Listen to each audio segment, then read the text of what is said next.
Envie de voyager à moindre coût? Beaucoup trop d'hommes politiques, de chefs d'entreprise, de hauts fonctionnaires, de managers, de responsables de tout poil ne lisent que des livres utiles à leur profession. La littérature? Perte de temps. Les romans? C'est bon pour les femmes. Pauvres types. Eux qui vivent dans un monde clos de privilégiés et en connaissent les protocoles, ignorent tout de l'évolution des comportements dans les différentes strates de la population dont ils ont directement ou indirectement la charge. Romans et récits leur apprendraient bien des choses sur le clair-obscur des mentalités, sur les raisons des volte-face et des fidélités, sur les fiertés minuscules et les détresses inavouables, sur le grand bazar du commerce des corps et des âmes, et donc par comparaison, par confrontation sur eux-mêmes, disait Bernard Pivot.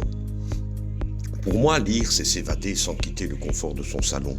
C'est ouvrir un livre et se laisser transporter dans des mondes inexplorés, des époques révolues ou des futurs imaginaires.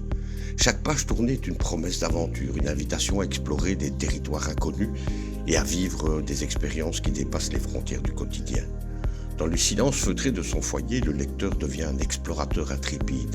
Les mots deviennent des cartes, des boussoles, des navires qui voguent sur les mers de l'imaginaire. Les histoires sont des compagnons de voyage qui murmurent à l'oreille des secrets longtemps gardés, révélant des vérités cachées dans les plis du papier. Lire, c'est rencontrer des personnages qui, bien que nés de l'encre et du papier, deviennent des amis, des mentors, parfois même des ennemis. C'est partager leur joie, leur peine, leur triomphe et leur défaite.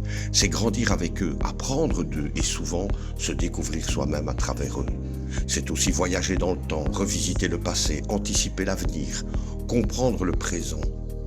Les livres sont des machines à remonter le temps qui nous permettent de saisir l'éphémère et de contempler l'éternel. Lire, c'est donc bien plus qu'un simple passe-temps. C'est une porte ouverte sur l'infini, une fenêtre sur l'âme du monde. C'est une quête de connaissance, de sagesse, de beauté. C'est un voyage qui commence par un mot et ne connaît pas de fin, car chaque livre renferme un univers entier attendant patiemment d'être découvert. À bientôt.